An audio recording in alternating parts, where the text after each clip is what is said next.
Well, first, I just want to say thank you to everyone for coming. I know we all have busy lives and busy schedules, and this is something near and dear to my heart, and I appreciate you taking time out of your busy schedules to share in this experience with us. And just thank you for supporting Keith and I, because this is an organization that we view as really vital to this community. And its survival is something that,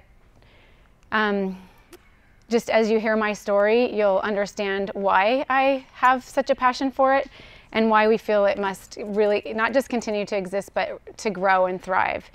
And just bear with me, because I was thinking about this the other day, like, I'm not really scared to share this story with any of you. I'm kind of more terrified to share this story with all of you. It's just been, it's a growing process for me. I feel like I've shared this story about 8 months ago with a group of strangers, and and while I was a little bit nervous to share the story, it didn't feel as nerve-wracking to me as sharing it with all of you. And I feel like everyone here knows me in some capacity, but nobody here really knows me in a way that I would want you to know me.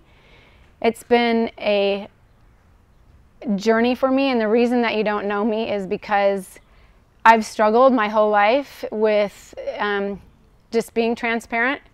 I've struggled with it because I feel like I obviously didn't want to be judged or didn't want to feel like I was judged, and I feel like this is a group of people where I know that you'll walk out of here and maybe be shocked. Maybe you'll be shocked, maybe you won't be shocked, or maybe you'll walk out of here and think that this is something that you can relate to. I don't know, or maybe not my story, something that you relate to, but at least the desire to be transparent or not. So just bear with me as I kind of read through some of my story, because I feel like, because the fear that I've experienced, it's been hard for me to, and I really didn't want to be rehearsed when I shared this, but I feel like I have to be to get it out in the way that I want to convey it. So anyway, again, just because I struggle to forgive myself for my past mistakes, I also struggle with revealing my past to anyone. I was actually just speaking to Paula a few weeks ago about how hard it is for us as Christians to really be transparent, and I think it's particularly hard because we feel like we have to hold ourselves to a higher standard, and I think we should hold ourselves to a higher standard. Personally, I feel like I'm able to hold myself to a higher standard of morality easier than I am able to hold myself to the standard of grace, and I'm learning that. So, and through this, I feel like there's redemption. So I think it's, as I walk with God and begin to understand His grace and forgiveness, I'm beginning the journey to reveal and heal. God's goodness reigns over me daily, and a particular flood of goodness occurred about 10 months ago when Debbie Juranic called me and introduced me to the Women's Pregnancy Care Clinic. Debbie has been a mentor mom for me through MOPS, Moms of Preschoolers, which I participated in for about 3 years. And so she's been volunteering there, and she mentioned that it might be something that I consider. So Women's Pregnancy Care Clinic is a clinic that helps women who are considering abortion. And they have 2 locations, one in Whittier and one in Pasadena, right on Lake Avenue, which happens to be right down the street from Planned Parenthood. And because Planned Parenthood does not have the ability to do free ultrasounds, they often send their patients to the Women's Pregnancy Care Clinic down the street to do them. And through that, there have been many women, and you'll see statistics on your table there in the program. There's some statistics that show that the significant difference the clinic has made. Those statistics are from, I think, November of 2014 through January of 2015. So there's several women who have chosen life over abortion, and that's what we want to help them do, and to help them know that there are resources available to make that decision, because oftentimes they feel like there's no, how do I do this? I don't have a job, I don't have support. And that's what Women's Pregnancy Care Clinic is there to help them with, to help them, know that here's a place for you to figure out how to get a job. Here's a place for you to have resources to help you if you do get a job, and many other resources. Anyway, so after I spoke with Keith and we prayed together, it was very clear to us that Women's Pregnancy Care Clinic will serve my soul more than we could possibly serve the clinic physically. God has continued to flood me with grace by guiding me to share a portion of my story with each of you, to heal from my past mistakes, and hopefully to give anyone who feels ashamed by past mistakes the ability to know that we all make them. Yours are no bigger, no worse, and no more of a sin than mine. No bigger, no worse, and no more of a sin than Daniel or Saul, who was later completely made new, even in his name, to Paul. And in fact, no bigger, no worse, and no more of a sin than most in the Bible. I will attempt to share with you in a short time frame the good and bad choices I have made that have impacted the last 33 years of my life in a manner that conveys the significant need of this organization. I earlier referred to this as my story, but in reality it's God's. When I was praying about this opportunity, this sounds so cliche, but it's really true. I felt really nudged with the thought that if the story will change a decision of the life of one woman to choose life for her child, then it has to be told. And I'm grateful to be a vessel that He uses to deliver this story. With that, I'll do my best to summarize the journey of my past to the journey of today and the vision God has given me for my family's future journey. My hope is that this story helps each of you to view life through the lens of the women in the world who need the wisdom, the care, and the truth that Women's Pregnancy Care Clinic offers. When I was researching the clinic online to decide whether or not this is something for us, I came across a quote on the website that hit me really hard after I suffered in silence for so many years. And the quote was, "If you or someone you know is suffering in silence, there is help available. So please don't hesitate to contact us. Just know you're not alone." For me, I did feel alone. You see, in my past journey, I was raised in a non-Christian home with some pretty colorful experiences. Things were inappropriately modeled for me, sometimes not modeled for me, and sometimes inaccurately modeled. As a result, I was somewhat of a lost soul, to say the least, and sex meant love in my warped mind. As a result, I became pregnant at the age of 18, and again at the age of 20. And in both cases, I regrettably chose abortion. I'm sorry. This is the hard part. It obviously wasn't God's plan for me or the 2 unborn lives that were sacrificed to accommodate my own selfish desires.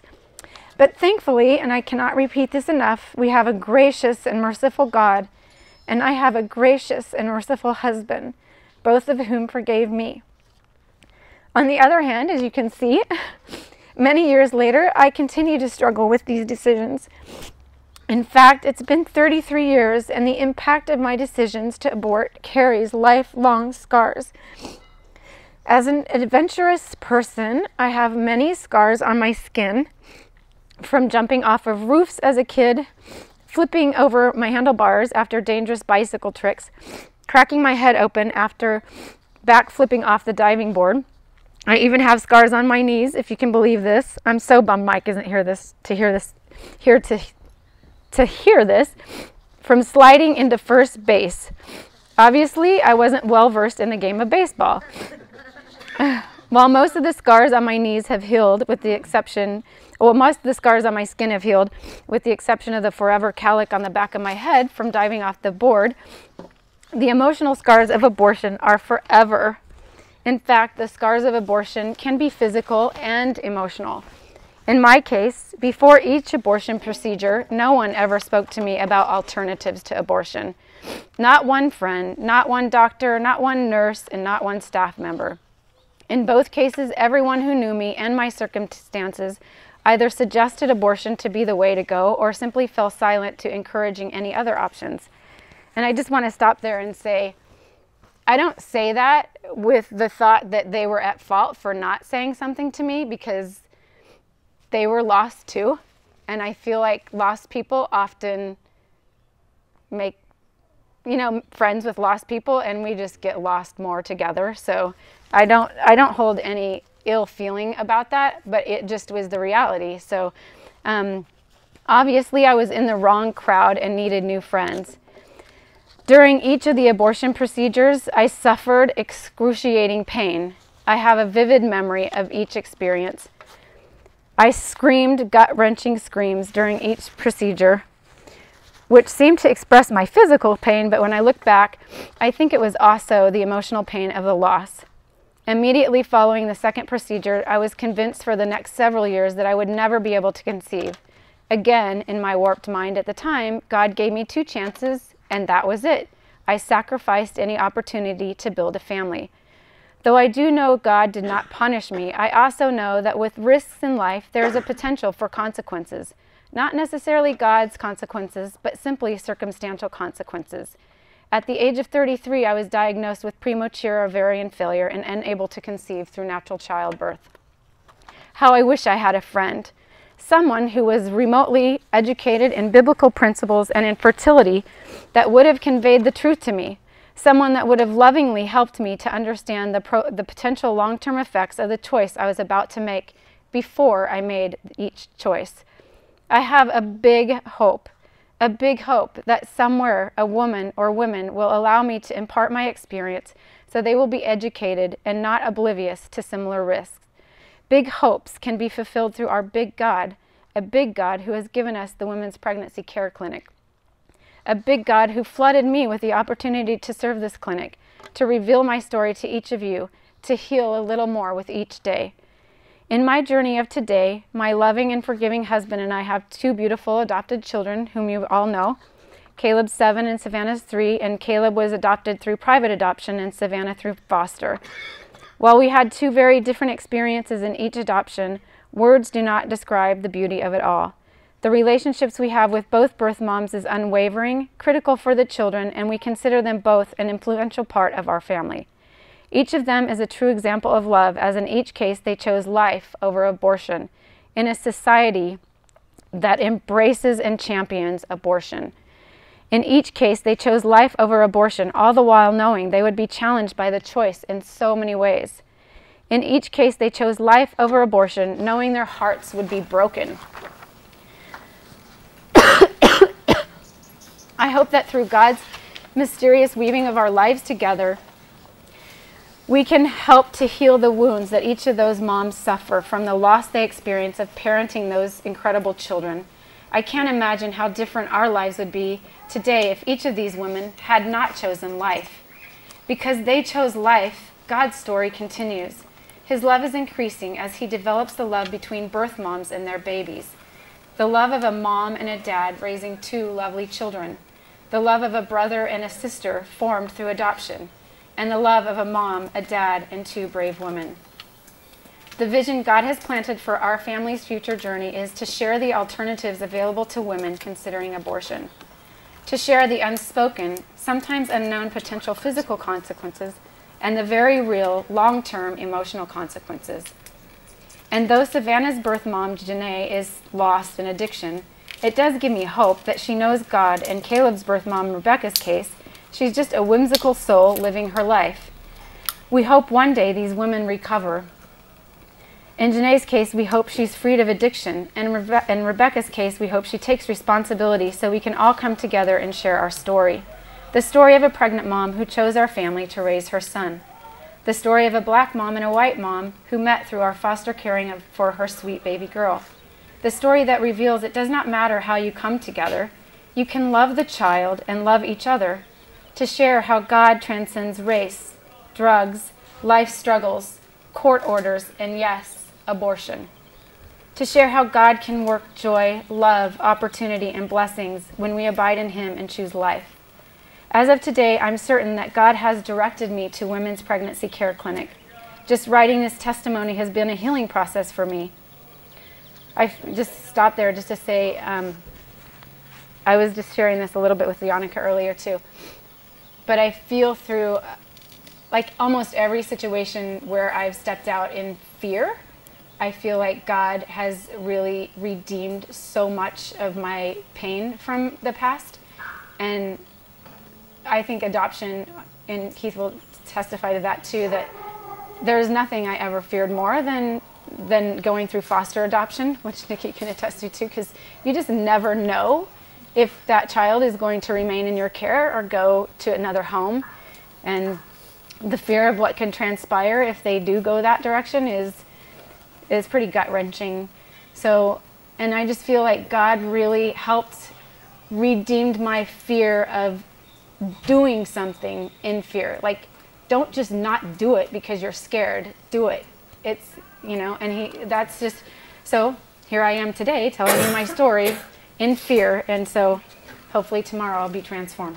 Just kidding.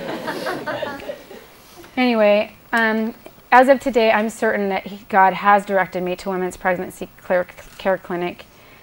What if Women's Pregnancy Care Clinic today could help a woman to experience the joys that took me 33 years to experience? What if Women's Pregnancy Care Clinic could help a hopeless woman have hope? What if I heard the good news 33 years ago? 2 lives would have been saved. 2 lives. I think of my kids today, and like, it's just breaks my heart that I did that. God wants this clinic to thrive so his work on earth can thrive. Won't you consider helping to ensure this clinic does not just exist but thrives? Thank you for allowing me to share my family's journey. Thank you for allowing me to reveal myself to you, and as such, for being a part of my recovery. And I thank you to every volunteer and every employee of the Women's Pregnancy Care Clinic for your diligence and passion to help this clinic stay alive. This is a clinic that must stay alive in order that moms can give life.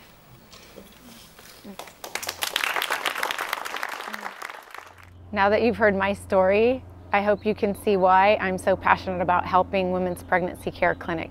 The clinic has a wonderful opportunity to take advantage of a matching $25,000 grant. Won't you please go to the website mentioned at the end of this video and donate to ensure that no other woman has to choose abortion without knowing her options.